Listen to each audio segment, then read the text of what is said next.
نحمده ونستعينه ونستغفره ونعوذ بالله من شرور أنفسنا ومن سيئات أعمالنا من يهد الله فلا مضل له ومن يضلل فلا هادي له أشهد أن لا إله إلا الله وحده لا شريك له وأشهد أن محمدا عبده ورسوله اللهم صل على سيدنا محمد وعلى آله وأصحابه أجمعين يا أيها الذين آمنوا اتقوا الله حق تقاته ولا تموتن إلا وأنتم مسلمون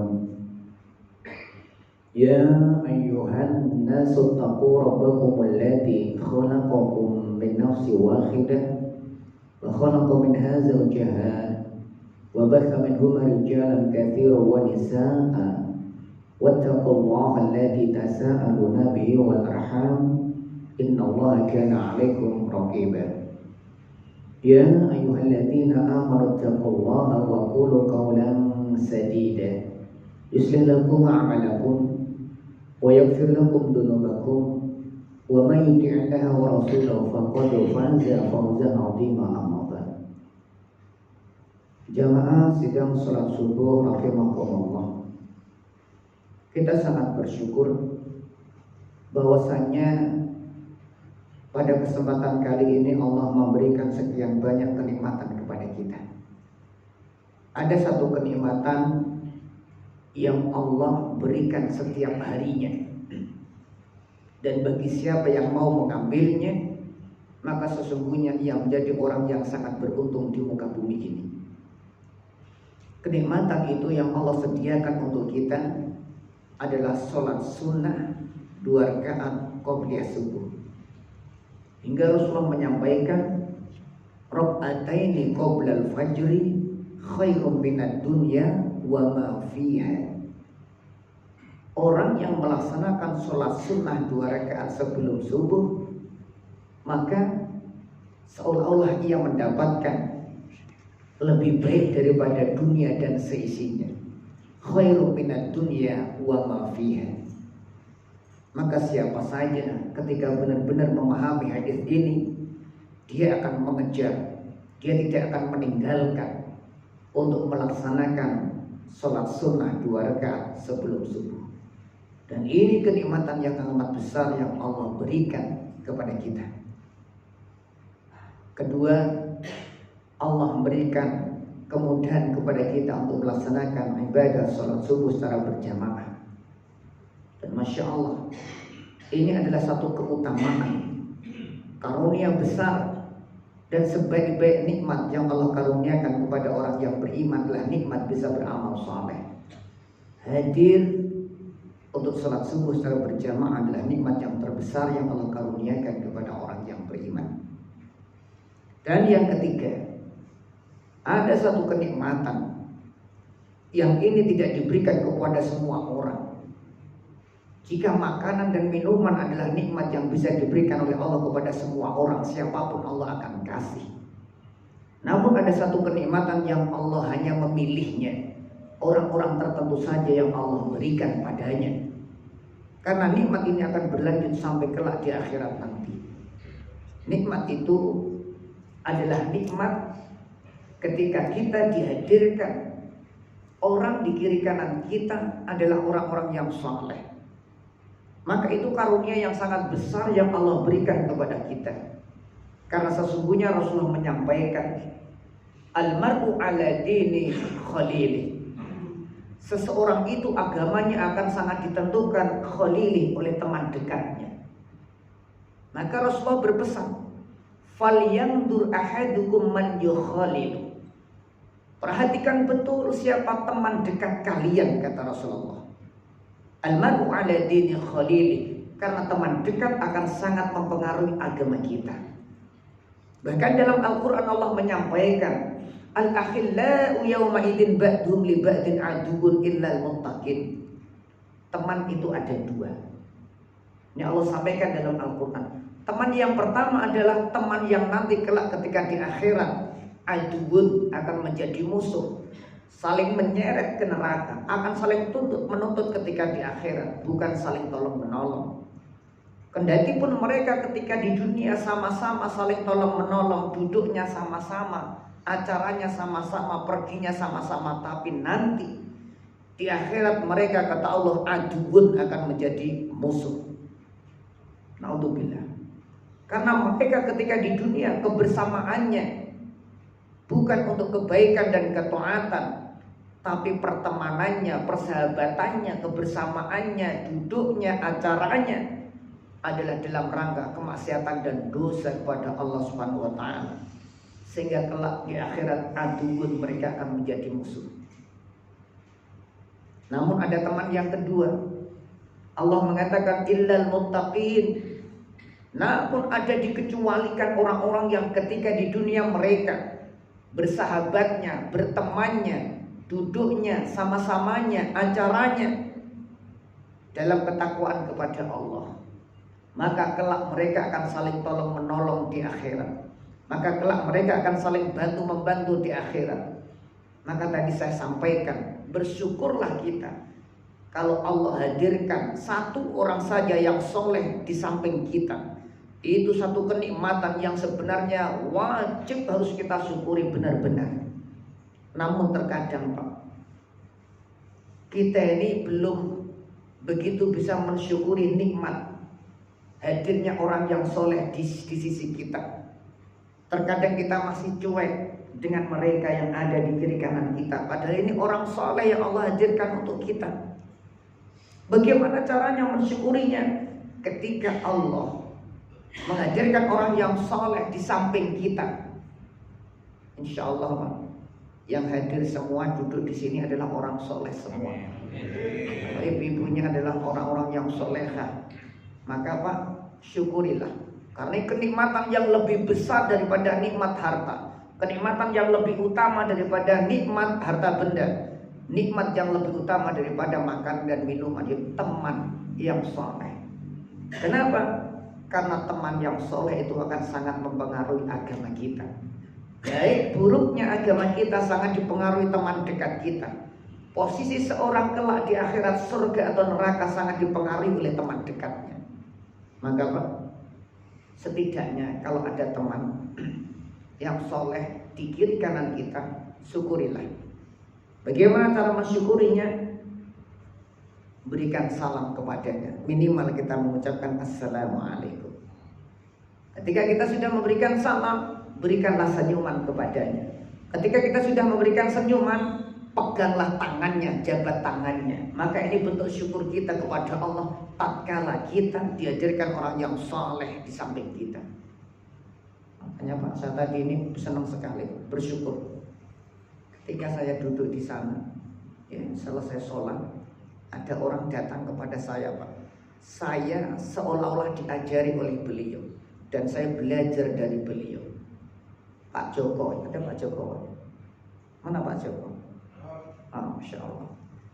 Beliau Pak, sebelum melaksanakan sholat sunnah tahiyatul masjid, beliau terlebih dulu mendatangi saya, menghampiri saya, ya. Kemudian beliau mengucapkan salam kepada saya, kemudian tersenyum kepada saya, kemudian menjabat erat tangan saya. Masya Allah. Itu kenikmatan yang saya rasakan hari ini. Belum selesai, kemudian datang lagi satu teman mendatangi saya, ya, sama memberikan salam kepada saya, kemudian tersenyum kepada saya, kemudian menjabat erat tangan saya. Masya Allah, ini sunnah-sunnah yang sebenarnya ringan yang harus jangan sampai terlewatkan Pak. Karena betapa Allah meletakkan tiga sunnah ini luar biasa. Assalamu bainakum, kata Rasulullah. Ketika kita bertemu saudara kita, maka hendaknya afsus salam bainakum. Tebarkanlah salam, ucapkanlah salam. Yang kedua, tabassumuka fi wajhi akhika laka shadaqah. Ketika bertemu saudara kita, berikanlah senyuman kepadanya, maka Allah akan hadiahkan pahala senilai dengan shadaqah, laka shadaqah. Yang ketiga, ma min muslimain, tidaklah dua orang muslim yaltaqiyan ketika mereka bertemu, summa kemudian fayatasafahani, kemudian keduanya saling bersalaman, illa kecuali ghufira lahu ma qabla an yaftariqa, maka Allah akan mengampuni dosa kedua orang yang bersalaman itu sebelum mereka berpisah, insyaallah. Betapa ruginya kalau kita tidak mengamalkan 3 perkara ini. Ya, maka masya Allah, kembali lagi saya mengingatkan, jangan dulu pulang sebelum salaman semua dengan yang hadir di tempat ini. Insyaallah Pak ya. Baik, jamaah sekalian,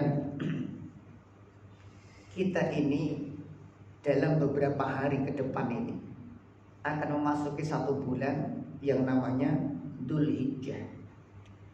Ada satu keutamaan besar di dalam bulan itu.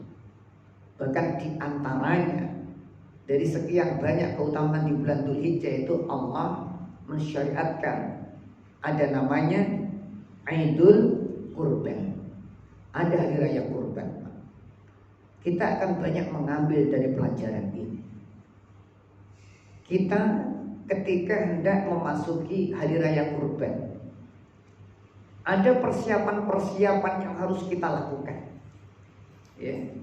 Sebagaimana ini syariah yang memang sangat ditekankan, maka harus ada persiapan-persiapan untuk menyambut datangnya hari raya kurban ini. Maka saya yakin kita semua sudah punya persiapan-persiapan. Apa yang disiapkan Pak kira-kira? Menghadapi hari raya kurban ini apa kira-kira yang disiapkan Pak? Parang. Parang untuk apa Pak? Untuk nyembelih hewan kurban. Yang disembelih itu hewan kurbannya siapa Pak? Nah, punya kita sendiri atau punya orang? Apalagi Pak selain parang? Tusuk sate. Pak Susiono. Tusuk sate yang disiapkan. Apalagi Pak? Hewan kurban. Hewan kurban. Nah ini yang sebenarnya ditunggu-tunggu dari Pak Ketua ini, yang saya tunggu jawabannya. Kebanyakan kita menyediakan, mempersiapkan yang bukan pokoknya. Ada yang sudah mempersiapkan arem. Itu apa arem Pak? Ada yang mempersiapkan tusuk sate. Ada yang mempersiapkan untuk parangnya. Ya, benar, semua itu benar. Tapi ada yang lebih pokok, ada yang lebih urgent, ada yang lebih penting. Yang disampaikan Pak Ketua tadi, hewan kurbannya harus kita siapkan. Berarti kita harus nabung. Ketika mendekati hari raya kurban Pak, amalan terbaik adalah kita mempersiapkan mal kita, harta kita. Kita nabung, kita mempersiapkan, kita menekatkan diri kita. Kita berazam bahwasanya saatnya nanti pada hari hanya pada tanggal 10 Dzulhijjah, atau paling tidak pada tanggal 11-nya, 12-nya, 13-nya.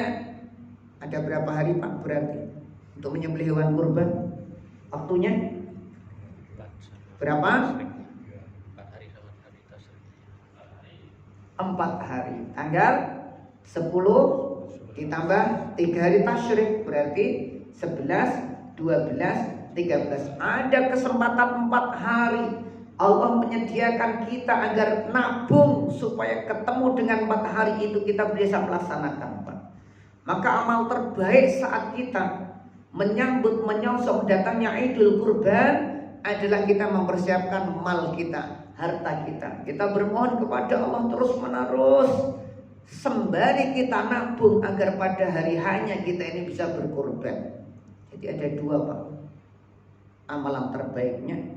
Pertama kita berusaha dengan nabung, yang kedua dengan berdoa. Kalau berdoa saja cukup enggak Pak? Ya Allah berikan kekuatan saya bisa korban ya Allah, tapi enggak pernah mau nabung, masih kurang Pak. Makanya nabung. Sebagian dari harta kemudian kita sisihkan terus menerus kita nabung. Kalau kita sudah nabung, kalau kita sudah nyelengi, namun pada hari hanya tanggal 10 uangnya belum cukup untuk beli kambing atau patungan sapi misalnya. Tanggal 11 uangnya belum cukup, tanggal 12 uangnya belum cukup, sampai hari terakhirnya tanggal 13 belum cukup. Gimana kira-kira Pak? maka Bapak sudah mendapatkan pahala dari niat yang Bapak tanamkan dalam hati untuk berkorban, walaupun sampai pada hari terakhirnya tanggal 13 Dzulhijjah Bapak belum bisa berkorban. Maka lanjutkan tabungan itu sampai pada tahun depannya. Ya, maka nabung. Ya. Amalan terbaik adalah nabung dan kemudian berdoa agar Allah memberikan kekuatan kita. Insya Allah tanggal berapa ini Pak? Tanggal 17 Juni ya, insya Allah ya. Waktunya masih lama ya. Masih 20 hari lebih Pak. Masih ada kesempatan. Anggaplah kalau Bapak beli kambing harganya 2 juta, maka masih ada waktu. Kalau nabungnya sehari, kalau 2 juta itu berapa kalau 20 hari? Ya, 100.000. Masih ada kesempatan Pak. Nabung 100.000 setiap harinya. Apalagi yang kemarin sudah punya tabungan misalnya 1.800.000, tinggal 200.000. Jika ada yang harga segitu ya. Maka jamaah sekalian, ada perintah dalam Al-Quran, surat yang paling pendek, perintah berkurban. Surat apa ini? Surat yang paling digemari oleh semua kita ya. Bahkan setiap sholat kita sering memilih ya, surat itu. Surat Al-Kautsar. Ada perintah fasholli li rabbika wanhar. Diawali dengan kalimat inna a'tayna kal kautsar. Sesungguhnya kami telah memberikan nikmat yang sangat banyak kepada kalian. Fasholli li rabbika, maka salatlah engkau karena Tuhanmu. Wanhar, dan berkorbanlah. Allah memerintahkan kita selain kita melaksanakan sholat, kita disuruh juga untuk berkorban. Ternyata Pak, ketika orang itu berkorban, bukan berarti ia akan menghabiskan uangnya. Justru ketika seseorang menjalankan perintah Allah, justru ketika seseorang itu berkorban mengeluarkan sebagian dari hartanya, Allah berjanji dengan janji yang pasti akan ditepatinya. Apa janjinya? Lihat Al-Quran surat At-Talaq ayat yang kedua, ayat yang ketiga, dan ayat yang keempat. Ternyata Pak, kalau kita ini dengan sekuat tenaga menjalankan perintah Allah, ketakwaan kita dahulukan daripada keinginan kita, maka Allah berjanji, wa may yattaqillaha yaj'al lahu makhraja. Barang siapa yang bertakwa kepada Allah, maka Allah akan memberikan jalan keluar Pak. Ternyata dengan takwanya kita kepada Allah, diantaranya kalau kita melaksanakan kurban, menyembelih hewan kurban, mengambil sebagian rezeki kita belikan hewan sembelihan, kemudian pada harinya kemudian kita kurbankan, maka Allah berjanji Allah akan memberikan jalan keluar manakala kita punya berbagai macam satu masalah. Bukan itu saja, wa yarzuqhu min haitsu la yahtasib. Allah akan memberi rezeki yang datangnya tidak terduga-duga Pak. Jadi tidak ada ceritanya Pak, orang yang berkorban itu setelah berkorban jatuh miskin, itu tidak ada. Karena janji Allah jelas. Justru ketika kita selesai bertakwa kepada Allah dengan ibadah kurban, mengambil sebagian harta kita belikan hewan, kemudian untuk kita jadikan dia itu hewan kurban, maka justru Allah akan memberikan jalan keluar Pak. Dan Allah berjanji wa yarzuqhu min haitsu la yahtasib. Allah akan memberikan rezeki kepada kita yang datangnya la yahtasib, tidak diduga-duga. Kejadian ini pernah dialami oleh Nabi Ibrahim Pak. Kalau Nabi Ibrahim Pak, dulu untuk membuktikan cintanya Nabi Ibrahim kepada Allah, Allah meminta yang dikorbankan itu adalah anak satu-satunya saat itu, karena anaknya masih Ismail ketika itu. Kita ini bersyukur Pak. Yang diminta oleh Allah saat ini kita berkorban dengan mengambil sebagian harta kita, kemudian kita belikan hewan kurban. Kalau Nabi Ibrahim yang disuruh mengorbankan apanya? Anaknya Pak saat itu. Bayangkan, Di sini Allah ingin menguji kita. Kalau Nabi Ibrahim ketika itu diuji oleh Allah, lebih cinta anaknya atau lebih cinta Robnya, Tuhannya yang telah memberikan banyak kenikmatan kepadanya.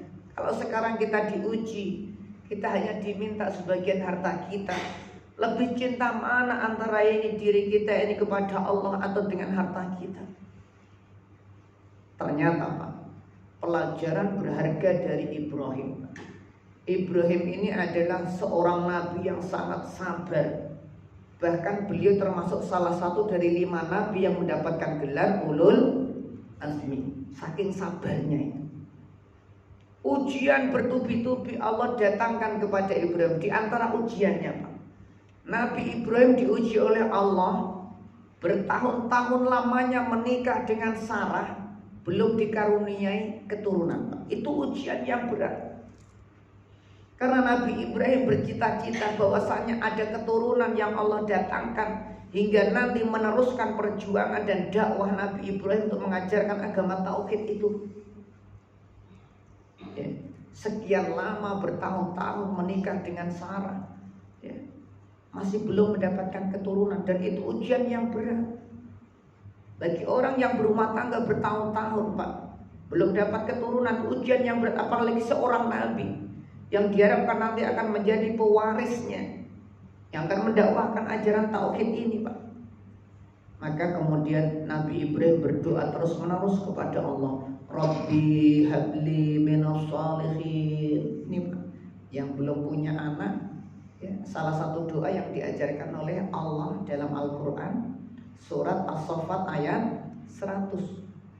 Doa ini ada dalam Al-Quran surat As-Saffat ayat 100. Doa yang terus menerus dipanjatkan oleh Nabi Ibrahim ketika meminta kepada Allah agar didatangkan keturunan yang saleh.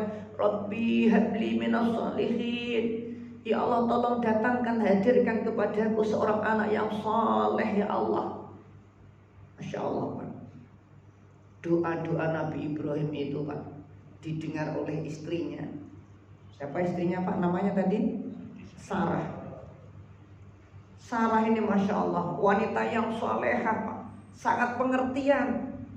Setelah ia mendengar kegelisahan Nabi Ibrahim, bingungnya Nabi Ibrahim karena sekian lama menikah dengan dirinya tidak punya keturunan. Akhirnya Pak, Sarah mencarikan seorang wanita yang salehah, wanita pilihan, wanita yang terbaik. Bahkan dalam sejarah, pilihan Sarah ini adalah wanita keturunan bangsawan, bahkan keturunan raja ketika itu. Ya, kemudian dihadiahkan kepada Sarah, Sarah dihadiahkan kepada Ibrahim suaminya Pak. Akhirnya Ibrahim menikah atas keikhlasan, atas saran, atas usul, atas pilihan daripada siapa Pak yang milih? Istrinya sendiri. Istri pertamanya. Ini luar biasa Pak. Wanita yang soleha, yang pengertian, yang sangat peka keinginan suaminya. Nabi Ibrahim tidak sampai meminta, tidak sampai usul, tidak sampai bilang, tapi Sarah sudah tahu. Dengan doa terus menerus yang dipanjatkan Nabi Ibrahim, Rabbi habli minas shalihin. Sarah cukup pengertian dan faham Ibrahim kepingin punya keturunan. Sementara sekian lama menikah dengannya belum punya keturunan, maka Allah mengetuk hati Sarah untuk ikhlas dan lapang dada, memilihkan, mencarikan wanita yang solehah. Akhirnya Ibrahim menikahi siapa namanya Pak? Wanita pilihan Sarah? Siapa? Hajar Pak. Masya Allah Pak. Ini Pak, tolong dilihat. Tolong yang punya Quran dilihat. Surat Al-Mumtahanah ayat yang keempat. Allah memerintahkan kita untuk menjadikan uswah hasanah selain Rasulullah, maka pada diri Nabi Ibrahim dan orang-orang yang bersamanya. Lihat ayatnya, Al-Mumtahanah ayat yang keempat. Allah mengatakan, qad kanat lakum uswatun hasanah fi Ibrahim walladzina ma'ahu. Sungguh telah ada uswah hasanah, teladan yang sangat baik untuk kalian.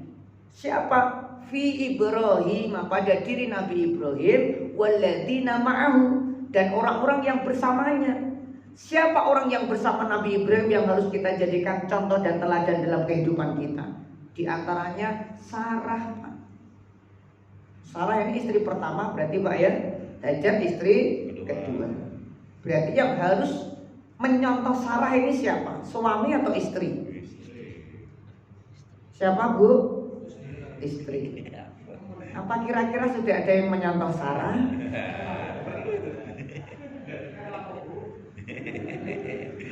Ini luar biasa, wanita yang soleha, pengertian, suaminya belum minta sudah dikasih. Loh, ini luar biasa. Ini ahli surga betul kalau bapak punya istri seperti ini. Cuma ada enggak kira-kira? Pertanyaan Pak, Ibrahim menikah dengan istri keduanya Hajar. Ibrahim itu milih sendiri atau dipilihkan istri pertamanya? Dipilihkan istri pertamanya Pak. Sementara tadi surat Al-Mumtahanah ayat yang keempat, kita disuruh menjadikan uswah hasanah. Siapa uswah hasanah? Ibrahim waladina ma'ahu. Waladina dan orang-orang ma'ahu yang bersama Ibrahim. Yang bersama Ibrahim itu diantaranya ada Sarah. Maka ini ibu-ibu harus menyontoh Sarah ini. Setuju. Ampun. Kira-kira bapak ini setuju tidak kalau istrinya niru Sarah ini? Setuju.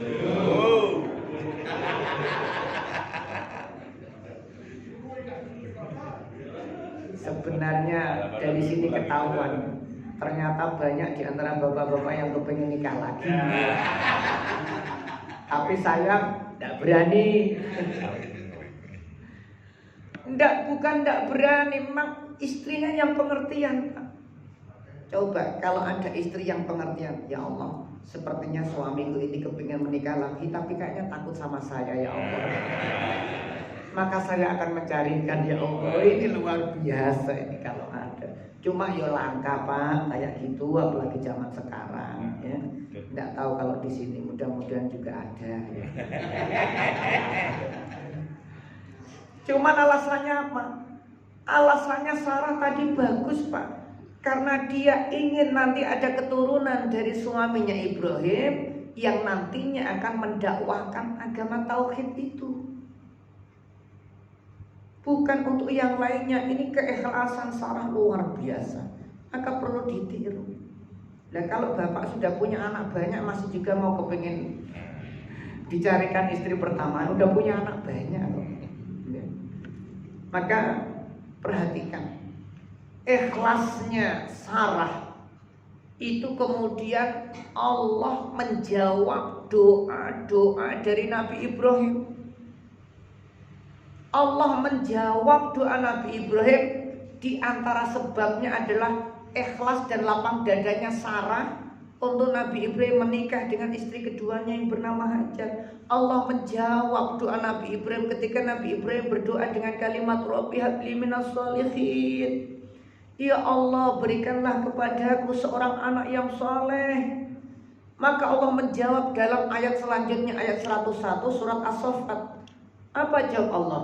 Fabasyarnahu bighulamin halim. Maka aku berikan kabar gembira kepada Ibrahim, lahirnya seorang anak yang saleh, yang sabar, yang akan ia dapati sebagai hadiah dari Allah. Akhirnya Allah memberikan kabar gembira, mendatangkan seorang anak yang lahir dari istrinya, yang kemudian diberikan nama Ismail. Jadi Ismail ini anaknya siapa Pak? Anaknya Sarah atau anaknya Hajar? Anaknya Hajar. Akhirnya Masya Allah, Hajar melahirkan seorang bayi laki-laki yang kemudian diberikan nama Ismail Pak. Tapi Pak, begitu Ibrahim mendapatkan anak yang bernama Ismail ini Pak, sebagai wanita biasa Pak, istri pertamanya ada perasaan tidak nyaman Pak. Ya, karena ini juga Allah sudah memahami Dikhawatirkan Sarah nanti akan timbul rasa cemburu yang berlebihan dan kemudian akan berbuat hal-hal yang ini. Allah menjaga hati Sarah yang ikhlas dan tulus tadi, Pak. Maka Allah menguji Ibrahim kembali. Tatkala anaknya baru lahir, tatkala istrinya baru melahirkan Hajar, Allah menguji kembali, Pak. Apa ujiannya? Ujian sangat berat, Pak. Apa ujiannya, Pak? Allah menyuruh Hajar dan Ismail untuk dibawa ke suatu tempat yang jauh dari Palestina. Saat itu, Pak, Nabi Ibrahim, Sarah, Hajar, Ismail tinggalnya di Palestina, Pak, yang sekarang lagi dibombardir oleh orang-orang ya, Israel itu, Pak. Di sanalah Nabi Ibrahim tinggal, Pak. Dan kemudian disuruh membawa ke tempat yang jauh, namanya lembah Bakkah. Di suatu lembah yang sangat tandus, kering, kerontang, ya, tidak ada apa-apa. Di sanalah kemudian disuruh membawa. Apa yang terjadi? Sebenarnya Nabi Ibrahim berat, Pak, tapi karena memang ini perintah Allah, dibawalah. Sekian lama jauhnya. Ada yang pernah ke Palestina, Pak? Jarak antara Mekah dan Palestina itu berapa kira-kira? Ya. Pokoknya jauh gitu aja ya. Nah, jauh sekali ya, mungkin sampai 1200-an kilo itu ya. Jauh sekali.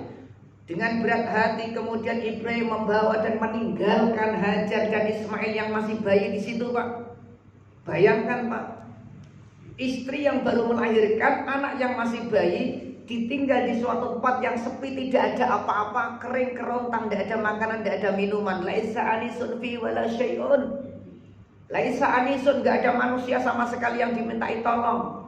Wala syai'un, gak ada apa-apa, gak ada makanan, gak ada minuman. Ditinggal di situ, Pak. Begitu Hajar mau ditinggal oleh Ibrahim, Hajar bingung, Pak. Tanya kepada Ibrahim, ya Ibrahim, aina tadhab? Ibrahim, kamu mau kemana? Kenapa kau tega meninggalkan kami di sini, aku sama anakmu yang masih bayi? Laisa anisun wala syai'un, di sini enggak ada manusia yang nanti aku minta tolong kalau kamu pergi. Wala syai'un, tidak ada makanan dan minuman yang aku makan kalau bekal nanti habis. Pak, bolak-balik Nabi Ibrahim ditanya Hajar tidak mau menjawab. Nabi Ibrahim pun sebenarnya enggak tega mau mengungkapkan jawabannya, Pak. Tempat yang sangat sepi, ditinggalkan sendirian sama anaknya yang masih bayi, enggak ada makanan, enggak ada minuman. Pak, pertanyaannya, Pak, Ibrahim itu mau kemana, Pak? Kira-kira mau balik ke Palestina. Di Palestina ada siapa, Pak? Ada siapa di Palestina tadi? Ada istri pertamanya yang namanya Sarah. Nabi Ibrahim tidak kuasa menjawab pertanyaan itu, Pak. Ya, kalau Bapak ditanya kira-kira gimana? Aku mau pergi ke Palestina, ke istri pertama aku ngapain? Nabi Ibrahim ini pengertian, Pak, Masya Allah, peka betul. Dia tidak tega mengungkapkan kalimat itu, Pak. Ketika bolak-balik Hajar bertanya, ya Ibrahim aina tadhab? Ya Ibrahim aina tadhab? Mau kemana engkau Ibrahim? Kenapa tega kau tinggalkan kami di sini? Bolak-balik nggak dijawab pertanyaannya. Maka kemudian Sarah itu juga pengertian, Pak. Hajar pengertian, Pak. Hajar akhirnya mengubah pertanyaannya, Pak. Ada yang tahu, Pak? Pertanyaan kedua ini harus ditiru, Bu. Kalau ibu nanya suaminya bolak-balik tidak bisa menjawab, suaminya bingung, artinya suaminya kepikiran. Maka ibu harus bersikap cerdas dan peka, harus mengganti pertanyaan. Sebagaimana Hajar ketika tanya bolak-balik kepada suaminya nggak dijawab, maka Hajar mengganti pertanyaannya. Apa pertanyaan Hajar yang kedua? Pertanyaan Hajar, Masya Allah, cerdas sekali, Pak. Jawabannya Nabi Ibrahim nanti singkat. Hajar bertanya, ya Ibrahim, Allahu amaruka bihada. Wahai Ibrahim suamiku, apakah engkau meninggalkan kami di sini ini atas perintah Allah? Ibrahim menjawab, na'am, ya. Selesai, Pak. Begitu Nabi Ibrahim menjawab ya, Hajar tenang hatinya, tentram pikirannya. Karena ini adalah Allah yang menyuruh, maka dia mengatakan satu kalimat, idan la yudayyuna, idan la yudayyuna wa Ibrahim. jika memang ini perintah Allah, nggak apa-apa, silakan pergi, tinggalkan kami di sini. Allah pasti tidak akan membiarkan kami, Allah pasti tidak akan menelantarkan kami. Silakan pergilah ke Ibrahim. Ibrahim pergi dengan tenang, Hajar juga tenang, karena yang menjamin dirinya di sana adalah Allah. Pak, inilah Pak, sejarah nanti munculnya air Zam-Zam ini dari buah tawakalnya tingkat tinggi, percayanya Hajar kepada Allah. Yang memberikan makanan bukan Ibrahim, yang memberikan minum bukan Ibrahim, yang menghidupkan bukan Ibrahim, tapi Allah yang maha segalanya yang memberikan itu semua. Nanti lahirlah atau kemudian Zam-Zam akan Allah hadiahkan kepada Hajar. Jadi tolong Bu, dilihat sejarahnya ini.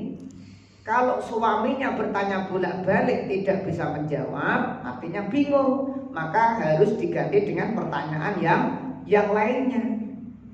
Contohnya apa? Nah ini Bu, kalau suaminya handphonenya bunyi, berdering, ada orang nelpon, apalagi gambarnya perempuan, ibu bertanya, Mas, siapa yang nelpon Mas? Mas, siapa yang nelpon? Bolak-balik ibu bertanya suaminya, bingung nggak bisa jawab. Maka ibu harus mengganti pertanyaan yang jawabannya ya, yang membuat ibu tenang, membuat suami ibu tenang. Kira-kira apa pertanyaan yang kedua harus ibu ganti? Mas, itu salah sambung kan? Suaminya bilang ya, selesai sudah, ibu tenang, suaminya juga tenang, selesai, wis gak kepikiran siang malam sudah. Gitu Pak ya, lucu enggak ini Pak?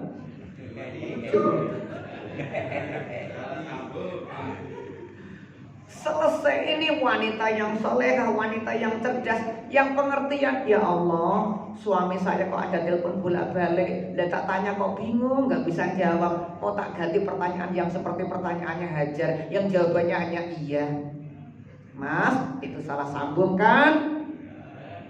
Suaminya bilang ya, selesai sudah. Masya Allah, ini wanita yang benar-benar soleh.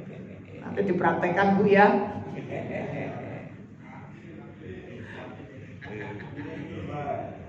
Nah ini luar biasa lah.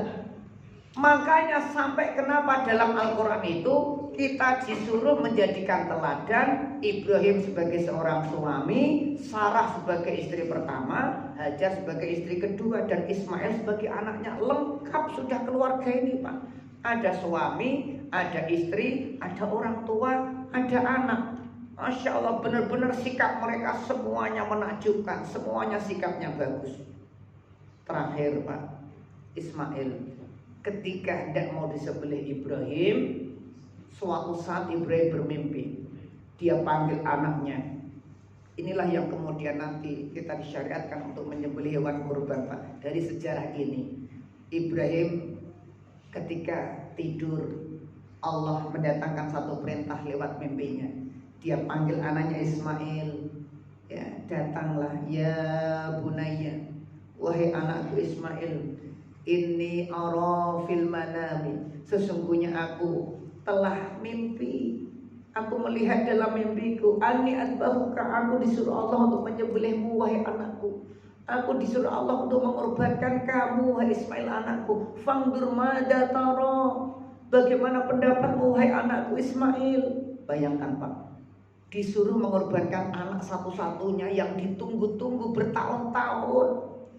Tapi karena cintanya Nabi Ibrahim kepada Allah, Nabi Ibrahim tetap dia taat kepada Allah Pak. Apa jawab Ismail? Ini yang luar biasa Pak. Ismail menjawab dengan satu kalimat, yang kemudian kalimat ini kalau kita ingat persis seperti kalimat yang diungkapkan ibunya Hajar.